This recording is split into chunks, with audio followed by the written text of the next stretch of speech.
Welcome back, guys, on this beautiful dreary day, although this is my favorite weather and I know it's not for everyone. We are back to the nonsensical thoughts. Today is episode 3 of the Unhinged Dinner Table. This is where our conversations wander through history, true crime, strange stories, and the dark corners of human behavior. I am your host, Lee, and today's episode takes us deep into one of the most disturbing criminal cases in modern history. Who?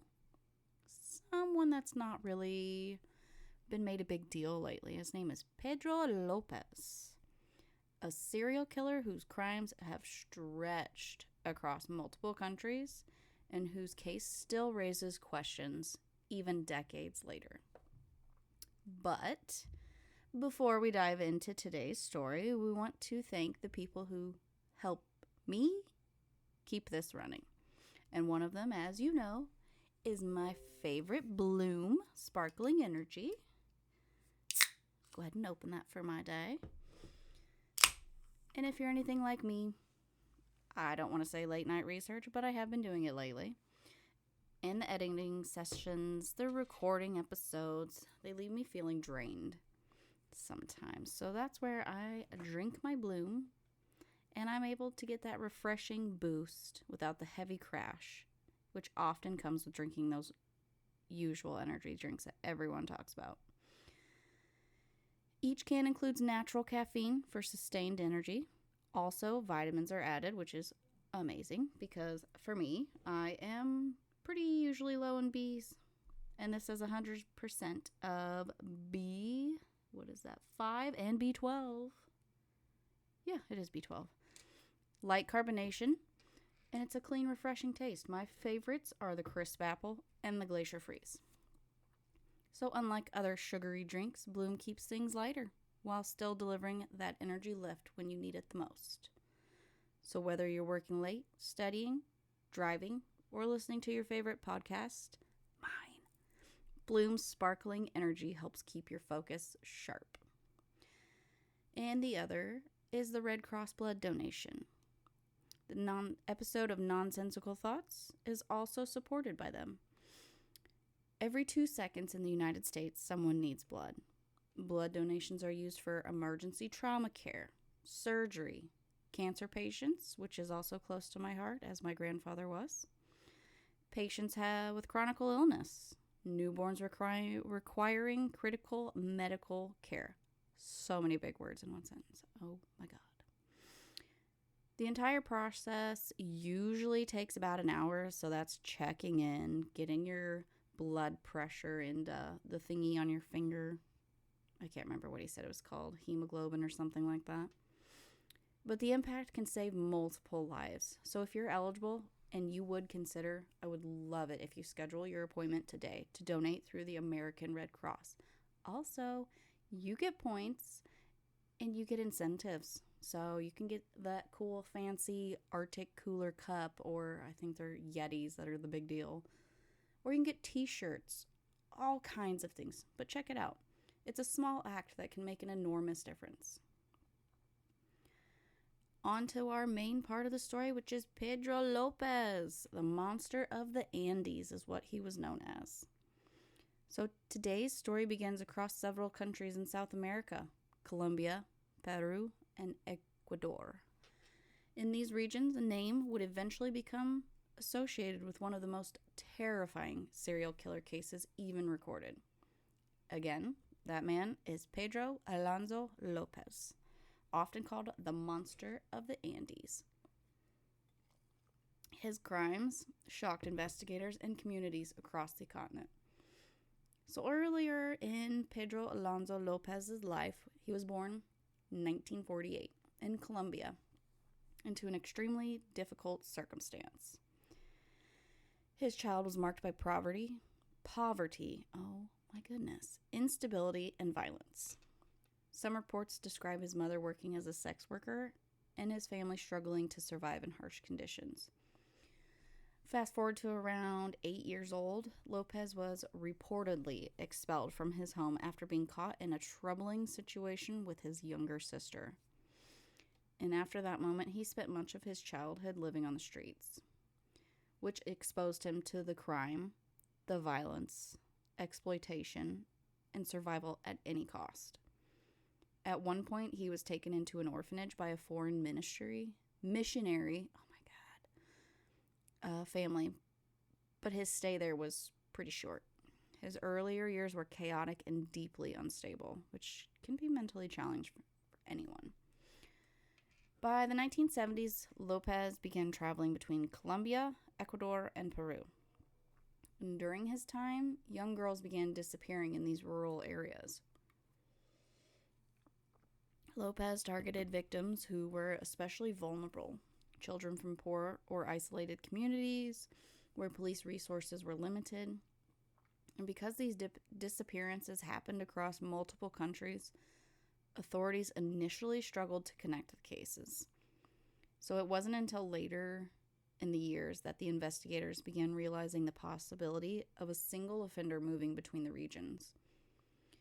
So, take it about 10 years later, and in 1980, Lopez was arrested in Ecuador. And during his interrogation, investigators were stunned by his claims. Lopez confessed to murdering dozens of young girls, eventually claiming responsibility for over 300 victims. Now, at first, authorities were skeptical. Nah, this man's making it up to make himself seem better. Which I guess is what they do. I don't know. But when Lopez began guiding the police to the burial sites, and up pops all these bodies, it started to become a little bit more believable. They were able to confirm numerous victims. Now, the exact number of remains are debatable. Estimates suggest he may have killed over 100, possibly far more. Now, this would make him one of the most prolific serial killers in recorded history. The Lopez case exposed major weaknesses in international crime investigations at the time. They faced problems such as poor communication between countries. Can't say that's changed. Limited forensic resources. I feel like we've gotten a little better about that. Remote rural crime scenes. Missing person reports that were never connected. I feel like we still have that issue. Because of these challenges, though, many crimes may never have been fully documented, so there may still be more people out there that we don't know about. Oh, sorry. I needed a drink. One of the most shocking aspects, though, of the cases came during his sentencing. So at the time, Ecuador's maximum prison sentence was only 16 years, regardless of how many people you've murdered. So Lopez, he served his time, and he was eventually released in the 90s.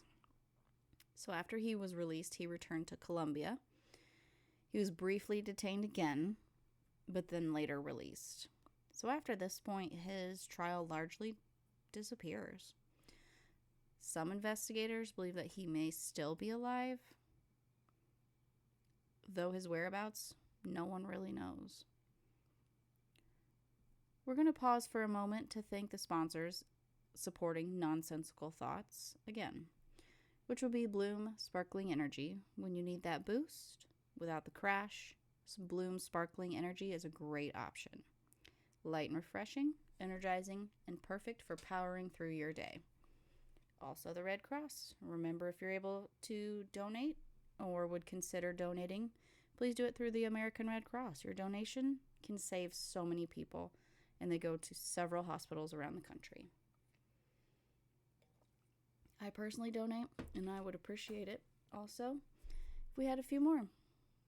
Especially O negative. I was told that those blood types are what's really, really needed at the time. So if you enjoy listening to Nonsensical Thoughts and want to help support future episodes, please consider clicking that cute little coffee donation button. It helps support me to continue researching for each episode, high quality audio production, and new stories and investigations. Even small contributions help keep me going. We appreciate every single listener who supports the podcast, even if it's just to listen. Now, his name made me think of tacos, guys. I know it's off the wall, but you should expect nothing less. So I'm thinking, simple recipe for adobo chicken tacos. Quick dinner for a weekend night or Taco Tuesday, Wednesday, Thursday, even Friday. What you're going to need is you're going to need 2 pounds of boneless chicken, 3 cloves of garlic, or garlic as I use because I'm lazy, 2 tablespoons of adobo sauce, which is basically just chili, chipotle peppers in adobo, 1 tablespoon of chili powder, 1 teaspoon of cumin, 1 teaspoon of paprika, smoked if you can, gives it a better flavor, 1 tablespoon of lime juice, 2 tablespoons of olive oil. I use avocado oil. Add a little salt and pepper. Then just have your corn tortillas. Some people like flour. Chopped onions or fresh pico de gallo. Cilantro, avocado slices, salsa, lime. You're going to make the marinade with the ingredients I just gave you. The garlic, the sauce, the powders. You're going to marinate the chicken. I'd put it in the fridge for about 30 minutes. You can cook it on the grill or you can cook it in a skillet. But cook it about 6 to 7 minutes each side. You're going to let it rest and then you're going to chop the chicken into pieces or you can pull it apart. Depends what you prefer. I think it's easier if it's chopped for the kids. And then build your tacos. Go ahead and add it with the onion, cilantro, pico, salsa, whatever. Sour cream. Although you can mix sour cream with lime juice. So good. Thanks for listening to Nonsensical Thoughts. If you enjoyed today's episode, please consider donating blood through the Red Cross. Grab you a bloom when you go to donate for that extra boost. Do make sure you drink water. Made that mistake of drinking coffee? Don't do that. And then, if you can, support the podcast. Would love a donation of coffee, not on a blood donation day. I've got to make that a thing. Until next time, keep thinking, keep questioning, and welcome to the world of nonsensical thoughts.